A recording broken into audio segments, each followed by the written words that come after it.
대표의 발언이 있겠습니다. 어제 대한민국 현대사의 영역이 점철되었던 그 인물 중에 한 분인 노태우 전 대통령이 유명을 달리했습니다.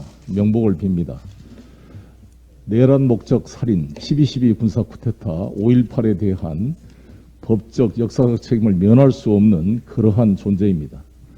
그러나 당시 발포명령을 주도했던 전두환, 지금도 그 죄를 반성하지 않고 사자를 명예훼손할 뿐만 아니라 북한군 개입설을 퍼뜨리는 등 여전히 자신의 잘못을 인정하지 않고 있는 전두환 씨에 비해서 노태우 전 대통령은 6.29 선언으로 직선제 개헌에 국민의 요구를 수용을 했고, 또 본인이 직접적인 5.18에 대한 사죄 표현을 하지 않는 것은 아쉽지만 간접적으로 사죄의 뜻을 표하고 아들 노재헌을 통해서 수차례 5.18 묘지를 참배해서 사과의 뜻을 표한 것은 국민들께서 평가하고 있으리라고 생각을 합니다. 그리고 남북기본합의서 한반도 비핵화 선언, 토지 공개념 도입을 비롯한 여러 가지 의미 있는 성과도 있었다고 생각합니다. 그런 면에서 공과를 그래도 볼 수 있는 분이 아닌가 생각합니다. 저는 당을 대표해서 오늘 빈소를 조문할 생각을 가지고 있다, 이런 말씀을 드리겠습니다. 손준성 검사에 대한 구속영장이 기각이 됐습니다. 이걸 가지고 또 일부 언론들이 과대한 보도를 하고 있습니다. 그런데 이번 법원의 판결이 분명한 것은 범죄 혐의 유무에 대해서는 전혀 시비를 걸지 않았습니다. 즉 혐의가 인정된다는 뜻입니다. 단지 증거인멸 도주 우려가 없다, 아직 좀 더 출석을 더 촉구해라, 이런 취지로 보여집니다.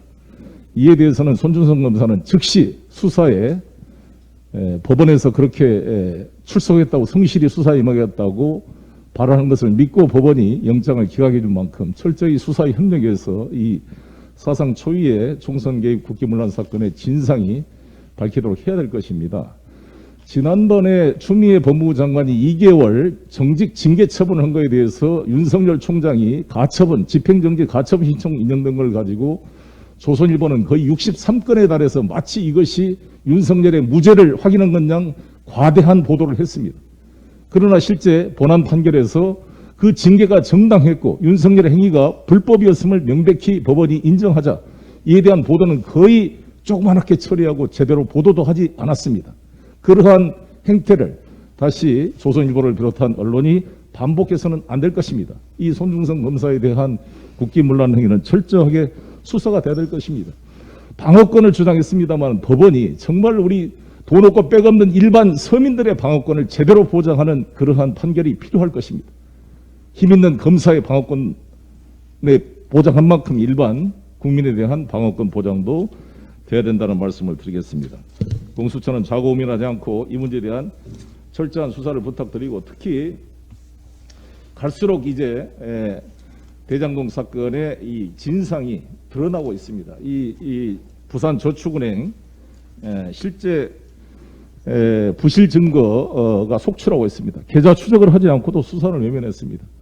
지금 일부 언론이 무슨 누구 황모 사장의 사표 제출 과정에서 녹취가 있었다, 무슨 남욱 변호사의 녹취다, 계속 이런 이야기를 하는데, 우리 언론인 여러분께 다시 한번 말씀드리겠습니다. 저도 이 변호사로서 이 법률가 중에 한 사람인데, 남한테 들은 이야기는 증거가 될 수 없다는 게 근대 형사소송법의 기본 원리입니다. 즉 전문 법칙이라고 그럽니다. 왜 언론들이 직접 확인되지 않는 증거, 녹취를 가지고 마치 이것이 대단한 거냐. 모든 범죄 혐의자들은 자신의 죄를 변론하고 거짓말할 수밖에 없습니다. 자기 죄를 자백한 사람이 누가 있겠습니까? 이런 범죄 피의자 선상에 놓이는 사람들의 녹취록, 또 그와 관련된 어떤 사람들의 녹취를 가지고 마치 이것이 사실관계인 양 대대적으로 대석특필하고, 정작 법원이 모든 증거심사를 거쳐 판결한 것은 쥐꼬리만큼 제대로 보도를 하지 않는 이런 언론의 행태는 바뀌어야 되는 거 아니겠습니까? 지금 중요한 것은 돈의 흐름입니다. 누구의 말이 중요한 게 아니라 저희 민주당은 일관되게 돈 먹은 사람이 범인이다, 돈을 추적해라, 계좌를 추적해라. 왜 부산저축은행 사건 때 1155억을 조우영이라는 사람이 자기 부산저축은행 그 사촌 처남이라는 인척관계를 이용해서 돈 10억 3천만 원을 받고 이걸 빌려가지고 대장동 PF에 빌려줬다는데 왜 이 문제를 추적하지 않는가? 왜 그때 윤석열 그 중수부 이 과장은 이것을 주무검사로서 처리를 하지 않았는가? 이것을 묻고 있는 거 아니겠습니까? 그 뒤로 돈이 어떻게 갔는가? 드디어 법원이 이 50억이라는 돈이 곽상도에게 아들의 월급이 아니라 곽상도에 대한 어떤 청탁의 대가로 줬다는 사실을 인정했습니다. 드디어 50억의 돈의 실체가 뇌물죄로 밝혀지고 있는 것입니다. 이게 국힘 게이트라고 말한 이유입니다. 말이 중요한 게 아닙니다. 조폭의 말, 범죄 피의자의 말을 가지고 이재명 후보의 흠집을 내려고 하루 내내 이것만 쓰고 있는 조선일보는 정말 정확히 보기 바라겠습니다. 말이 중요합니까? 돈이 중요합니까? 돈을 추적하십시오. 조선일보의 그 취재력으로 이 돈이 어디 갔는지, 이 50억 곽상도의 돈 뇌물죄로 법원이 판단했습니다. 즉각 곽상도는 다음 달에 여야 합의로 사퇴서가 처리될 것입니다만 빨리 법의 심판을 받고 그 내용이 체크돼야 되고, 이 실제 의문됐던 이 박영수 특검 측근에 100억이 갔다는 그러한 의혹이라든지 이런 문제들이 철저히 추적될 것을 강력히 촉구하는 바입니다. 우리들은 이런 문제를 근본적으로 해결하기 위해서 저희 당은 초과이익 환수 관련 법안들을 거의 지금 마련해서 추진하고 있다는 말씀을 드리겠습니다. 그다음에는 저희가 아시다시피 이제 드디어 손실보상금 청구가 이번에 시작됩니다. 2조가 넘는 돈이 추진이 될 거고요. 또 70% 우리 접종이 이제 완료가 됐습니다. 지난 23일, 240일 만에 아이슬란드 포르투갈에 의해서 세계 세 번째로 70%의 접종률을 달성했습니다. 수많은 언론, 일부 보수 야당이 백신 거지라고 비아냥대면서 정부를 비판했지만 우리 정부는 그러한 비판을 묵묵히 감내하면서 국민 여러분의 협력과 함께 세계에서 세 번째로 70% 백신 접종을 달성했고 이제 새로운 거리두기가 다음 달부터 시작될 것입니다. 마침 내일은 의미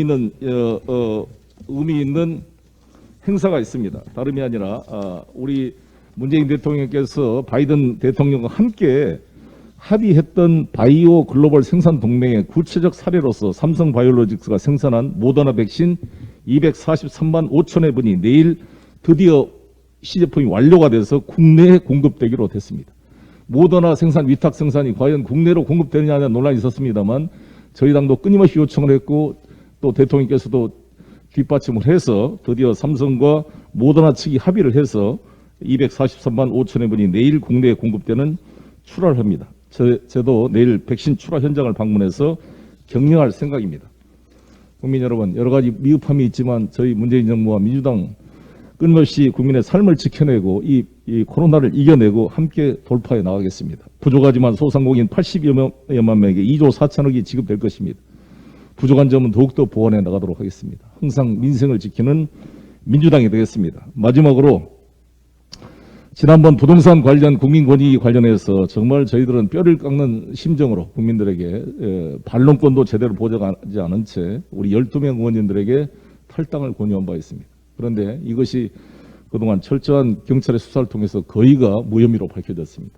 너무 그동안 아픈 세월을 지냈던 우리 한국노총 위원장 출신의 김주영 최고위원께서 어려움을 겪고 다시 최고위원에 복귀되었습니다. 감사를 드리고 이번에 혐의를 받으신 12명 의원 중에 윤미향 의원을 제외하고 11명이 대부분이 정리가 됐는데 한번 모여서 이 문제를 확인하려고 합니다. 국민의힘 의원들은 지금 수사기관에 이첩이 되어 있는데 철저한 수사를 통해 진위를 밝혀주실 것을 촉구하는 바입니다. 이상입니다. 네.